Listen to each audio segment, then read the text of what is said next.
தன்னை முதல்வராக தேர்ந்தெடுத்த சசிகலாவை கட்சியில் இருந்தும் அடிப்படை உறுப்பினர் இருந்தும் தூக்கி போடுறதுக்கு என்ன கட்டாயம் வந்துச்சு எடப்பாடி பழனிசாமி? வேற ஒன்றும் இல்லை, பாஜக தான். ஒரு கட்சி கட்டுக்கோப்பாக இருக்கிறதுக்கு அந்த கட்சி தனது தலைவரை அல்லது தலைவர் தன்னைத்தானே பொறுப்பேற்றுக் கொண்டு என்னால் தான் இந்த ஆட்சி காப்பாற்றப்பட்டது அப்படின்னு சொன்னா அது வேற விடயம். ஆனா எந்த கட்சி இந்த கட்சி அழிச்சுக்கிட்டு இருக்குதோ அந்த பாஜகவை பார்த்து எடப்பாடி பழனிசாமி சொல்றாரு, அவங்களுக்கு நம்ம நன்றி உடையவங்களா இருப்போம், ஏன்னா அவங்க தான் நம்மளுடைய ஆட்சியை காப்பாற்றுறாங்கன்றாரு. அஇஅதிமுக அமித்ஷா திமுக ஆகிய ரொம்ப நாள் ஆகிப்போச்சு.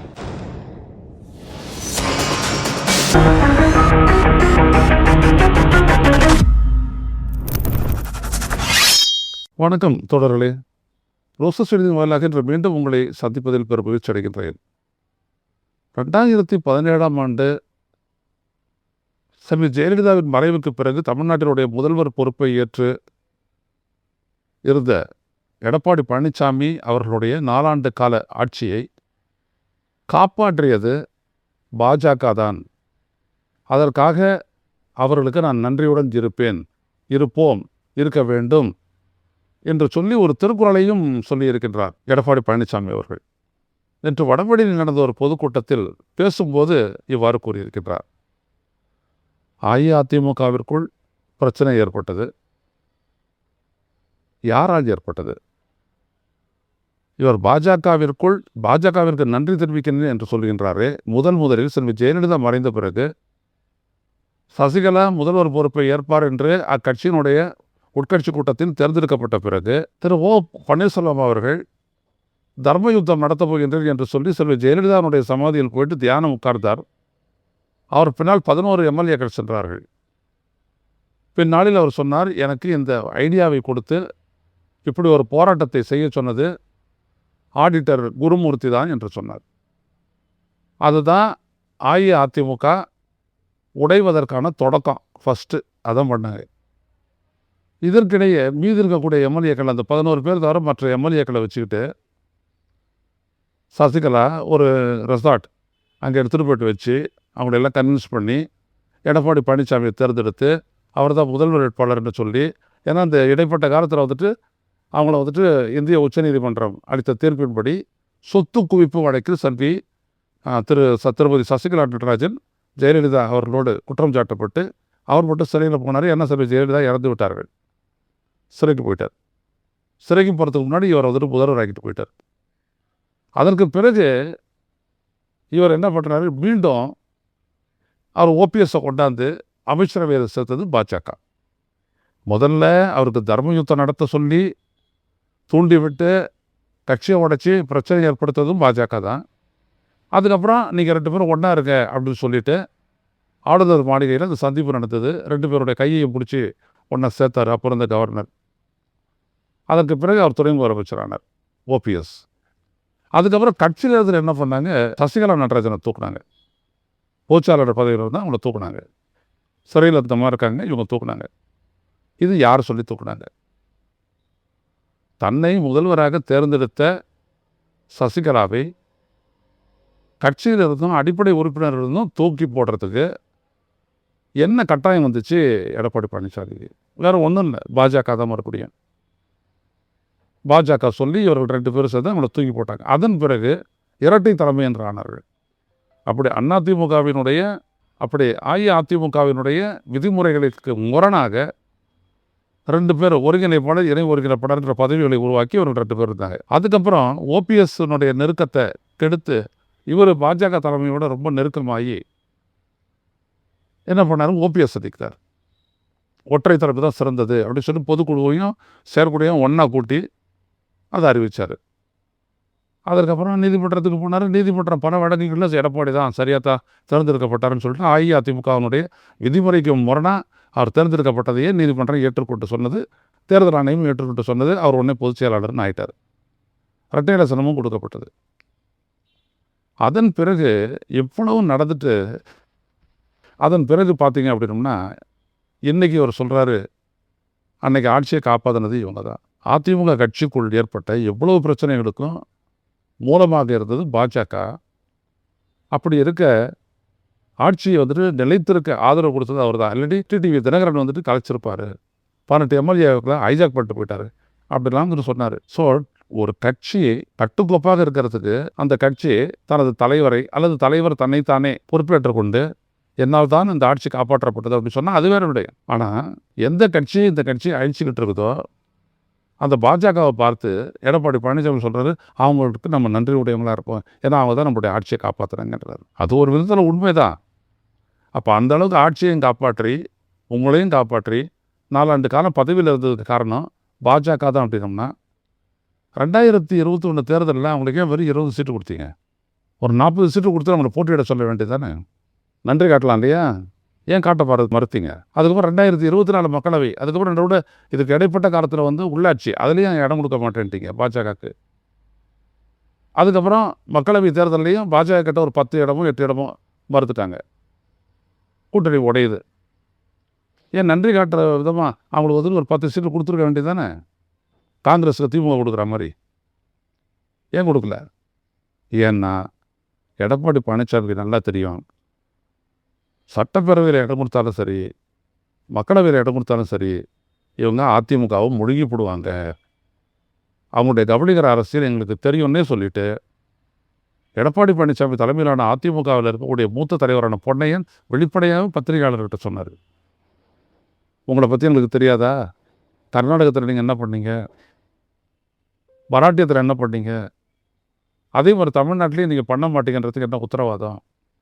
ஆனால் நாங்கள் எச்சரிக்கையாக இருக்கிறோம்லாம் சொன்னாங்க. ஆக இப்பொழுது அவர் செங்கோட்டையனை வச்சு இவருடைய தலைமைக்கும் பெரிய அளவிற்கு ஒரு தாக்குதலை தொடுக்கிறாங்க அப்படின்னு உடனே, குடைச்சல் கொடுக்குறாங்கன்னு உடனே இவர் முந்திக்கிட்டு சொல்கிறாரு, அந்த கட்சியினால் இதுதான் ரொம்ப முக்கியமானது, அதிமுகவில் நடந்த எதுவும் எந்த விதமான இதையும் பாஜக செய்யலை, பாஜக நமது கட்சிக்கும் ஆட்சிக்கும் எந்த விதமான ஊரும் விளைவிக்கவில்லை, பாதகத்தையும் செய்யவில்லை அப்படின்றாரு. நாங்கள் தன்மானத்தோடு இருப்பேன், விட்டு தர மாட்டேன் அப்படின்னு சொல்கிறாரு. அது யாருக்கு எதிராக சொன்னார்? செங்கோட்டையனுக்கு எதிராக. செங்கோட்டையன் பாரதிய ஜனதா சொல்லி இயங்குறாருன்றது நல்லா தெரியும். அவர் அமித்ஷாவை சந்தித்தார், நிர்மலா சீதாராமனை சந்தித்தார், தெரிஞ்ச கதை தானே. அப்போ யார் உங்களை எந்த கொம்பனாலும் முடியாது அப்படின்னு சொன்னீங்க? யாரை சொன்னீங்க? திமுக அதிமுகவை அழிக்க போகிறதில்ல, அது அவங்களுக்கு தேவையும் இல்லை. ஆனால் பாஜக உங்களை முடிங்கிட்டு அந்த இடத்துக்கு வர்றதுக்கு எவ்வளோ முயற்சி பண்ணாங்க அப்படின்றதுக்கு அண்ணாமலையினுடைய பல கட்டங்களில் அவர் பேசின பேச்சே அத்தாட்சி. அப்படி இருக்க நான் உங்களுக்கு நன்றியுடன் இருப்பேன்னு சொல்கிறதும், அப்புறம் எந்த கொம்பனாலையும் எங்களை ஒன்றும் பண்ண முடியாதுன்னு சொல்கிறதையும் யாரையும் நோக்கி? அதாவது தமிழ்நாட்டு அரசியலில் தமிழக வாக்காளர்களை ஏமாற்றிட முடியும் அப்படின்னு சொல்லிட்டு எடப்பாடி பழனிசாமி நம்புறாரு. அதான் பெரிய வினோதம். நீங்கள் அவ்வளவு தூரம் நன்றி உடையவராக இருந்தாங்கன்னா பாஜகவை தவிர்த்துட்டு எதுக்காக விஜயோட கூட்டணி போடுறதுக்கு நீங்கள் நெகோஷியேட் பண்ணீங்க, பேச்சுவார்த்தை நடத்துறீங்க? அப்புறம் நீங்கள் டெல்லிக்கு போனீங்களே, சொல்லிட்டா பிடிங்க நான் போய்ட்டு அமித்ஷாவை சந்திக்க போகிறேன்ட்டு சொல்லலை, அங்கே போய்ட்டு பேசுகிறீங்க, தமிழ்நாட்டினுடைய பிரச்சனைகளை பற்றி பேசுகிறேன்னு சொல்லிட்டு ஒரு பெரிய பட்டியலையே வாசிச்சிங்க. அதுக்கு எந்த பதிலும் சொல்லலை அமித்ஷா. ஆனால் ஒரு விஷயத்த சொன்னார், கடந்த ஏப்ரல் நடந்த சந்திப்பின் போது 3 கார் மாறி போய் சந்திச்சார்லையே அமித்ஷாவை. அப்போ அமித்ஷா சொன்னார், என்டிஏ கூட்டணி உருவாக்கி விட்டது, தமிழ்நாட்டில் கூட்டணி ஆட்சி தான் மலரும் அப்படின்னாரு. அதுக்கப்புறம் தான் இவர் ஒத்துக்கிட்டார் 3 நாள் கழிச்சு. அதற்கு பிறகு தொடர்ந்து கூட்டணி ஆட்சின்னு அமித்ஷா சொல்லும் போதெல்லாம் இல்லை கூட்டணி ஆட்சியில் நாங்கள் தனித்து தான் ஆட்சி அமைப்போம் தொடர்ந்து சொல்கிறாரு. அதுதான் முரண்பாடு ஏற்பட்டு அவர் என்ன பண்ணிட்டாரு, எடப்பாடி பழனிசாமி தலைமையில் தான் அந்த கூட்டணி ஆட்சி அமையுன்றதை சொல்கிறது தவிர்த்துட்டார். யார்? அமித்ஷா. அதுக்கப்புறம் தான் செங்கோட்டையனை விட்டு பேச விட்டாங்க இவருக்கு எதிராக. கட்சியில் கொடுத்து வெளியேறவர்கள் எல்லாத்தையும் உள்ளே சேர்த்துக்கிட்டு கட்சியை பலப்படுத்தணும். வெளியேற்றப்பட்டவர்கள் யார்? சசிகலா, ஓபிஎஸ், அவங்களுடைய ஆதரவாளர்கள், நிறைய பேர் முன்னாள் எம்எல்ஏக்கள். அவங்களையெல்லாம் உள்ளே கூட்டா அவங்க நம்மளை காலி பண்ணிட்டு மேலே வந்துடுவாங்க அப்படின்ற அச்சத்தின் காரணமாக போனவங்க தான், சேர்க்க மாட்டேன் அப்படின்னு ஒரு சொல்கிறார்.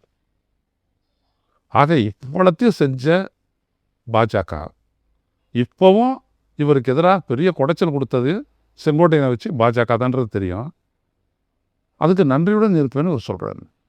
நன்றி மறப்பது நன்றன்று அப்படின்னு வேறு ஒரு திருக்குறள் வேற சொல்கிறாரு. அப்போ நன்றி மறப்பது நன்றன்று. இப்போ உங்களுக்கும் அமித்ஷாவுக்கான பிரச்சனை வந்துட்டு சீட்டு ஷேரிங் தான். கூட்டணி ஆட்சினா என்ன அர்த்தம் அதானே? அந்த சீட் ஷேரிங்கில் வந்துட்டு நன்றி மறப்பது நன்றன்று. அமித்ஷா அவர்கள் நீங்கள் 100 எடுத்துக்கங்க, நாங்கள் 134 போட்டியிடுவோம் அப்படின்னு நீங்கள் ஒத்துக்குவீங்களா? எடப்பாடி பழனிசாமி அவர்களை ஏமாத்தாதீங்க மக்களை. இப்போ போயிருக்காரு டெல்லிக்கு, இன்று மாலை சந்திக்க போகிறாங்க. என்ன பேச போகிறாரு? அஇஅதிமுக என்டிஏ கூட்டணியில், தமிழ்நாட்டில் என்டிஏ கூட்டணியில் வந்துட்டு யாரெல்லாம் எந்தெந்த கட்சிகளையெல்லாம் சேர்க்கலாம் அப்படின்றத பற்றி பேச போகிறாரு. நீங்கள் தானே தலைவர் இங்கே என்டிஏக்கு. நீங்கள் ஏன் போய்ட்டு அமித்ஷா பார்க்கணும்? இல்லை உங்களோட வர்றதுக்கு யார் துடிச்சிக்கிட்டு இருக்கிறா? ஓபிஎஸ் டிடிவி தினகரன்லாம் விஜயோட போவாங்களே ஒழிய உங்களோட வரமாட்டேன்ட்டாங்க. வேறு பாட்டாளி மக்கள் கட்சி தான் இருக்குது. அதில் ஒரு ஃபேக்ஷன் அன்புமணி அவர் பாஜகவோட தான் போவார். நீங்கள் வேணால் ராமதாஸ் எடுத்துக்கிறலாம். அது உங்களை நம்பி தானே அவர் வராரு. அவர் பிஜேபியோடு வரத்துக்கு தயாராக இல்லையா அவர் ராமதாஸ்? அப்போ எதுக்காக டெல்லி போகிறீங்க? டெல்லி கொடுத்த அந்த மிரட்டலைக்கு பணிந்து, இல்லாட்டி நம்மளுடைய தலைமையை அவங்க ஒழிச்சிருவாங்க. ஏன்னா ஒருத்தர் தானே பேசினார், மற்ற 5 பேர் சைலண்ட்டாக தானே இருக்காங்க, அவங்களையும் தூண்டி விட்டாங்கன்னா பெரிய பிரச்சனை ஆகுன்றதுக்காக காம்ப்ரமைஸ் பண்ண போனார். அநேகமாக இதில் ஷீட் ஷேரிங் முடிஞ்சிடும். அது வெளியில் சொல்கிறாங்களோ இல்லையோ, ஷீட் ஷேரிங் முடிஞ்சிடும். அப்படி ஷீட் ஷேரிங் முடிஞ்சிச்சுன்னா எடப்பாடி பழனிசாமி தான் முதல்வர் வேட்பாளர் அப்படின்னா இன்றைக்கி நைட்டுக்குள்ளே திரு அமித்ஷா அறிவித்தாலும் அறிவிப்பார். அப்படி அறிவிச்சாலும் என்ன அர்த்தம் அப்படின்னோம்னா, அவங்க கேட்ட இடத்த இவர் கொடுத்து விட்டாரு அப்படின்னு அர்த்தம். வேறு ஒன்றுமே இல்லை. எனவே இங்கே பத்திரிகையாளர்களை வந்துட்டு அவர் தாக்கி பேசுகிறாரு. நீங்கள் என்னென்னவோ எழுதுறீங்க, என்னென்னவோ சொல்கிறீங்க, பத்திரிகையாளர்களே அப்படிலாம் சொல்லாதீங்க. நாங்கள் என்ன செய்ய போகிறோம்? பத்திரிகையாளருக்கு நீங்கள் சொன்னதையும் வெளில சொல்லுவோம், நீங்கள் சொல்லாததையும் தெரிஞ்சுக்கிட்டு வெளில சொல்லுவோம், மக்கள்கிட்ட சொல்லுவோம். மக்கள் தானே எங்களுக்கு முக்கியம். அப்போ எடப்பாடி பழனிசாமி அவர்களே, இந்த பத்திரிகையாளர்களை குறை சொல்வது, நீங்கள் நினச்சதெல்லாம் பேசுகிற வேண்டியது, கடந்த காலத்தை யாருக்கும் எல்லோரும் மறந்துட்டுருப்பாங்க அப்படின்னு நீங்கள் நினச்சிங்க அப்படின்னா நீங்கள் பெரிய தவறு செய்கிறீங்க. அஇஅதிமுக அமித்ஷா திமுக ஆகி ரொம்ப நாள் ஆகி போச்சு. நீங்கள் உங்களுடைய கட்சியினுடைய பலரை வெளியேற்றவங்களோட சமரசம் பண்ணிக்கிட்டு உள்ளே கூப்பிட்டு கட்சியை பலப்படுத்த தயாராக இல்லை. ஆனால் அவங்களையெல்லாம் வச்சு அதிமுகவை மேலும் பலப்படுத்தி போதுமான அளவுக்கு இடத்த வாங்கி ஜெயிச்சு அதுக்கப்புறம் அவங்களை முழுங்குறதுக்கு அவர் தயாராகிட்டார். நீங்கள் தயாராகல, அவர் தயாராகிட்டார். இதுதான் நடக்கப் போகிறது. இன்று இரவு அதற்கான அறிகுறிகள் தெரியும். மீண்டும் சந்திப்போம் தொடர்களை. நன்றி, வணக்கம். ஊடகம் கார்ப்பரேட் அரசியல்வாதிகளின் கைப்பாவையாக அடிமைகளாக இருந்தது போதும், இனி சாட்டை எடுத்து சுழற்றும் நேரம் வந்துவிட்டது. ஊடகம் பொதுமக்களாகிய உங்களுக்காக, உங்களாலேயே இயக்கப்பட வேண்டும். ஊடக சுதந்திரத்திற்காக உங்களின் பங்களிப்பை இன்றே அளித்திடுங்கள்.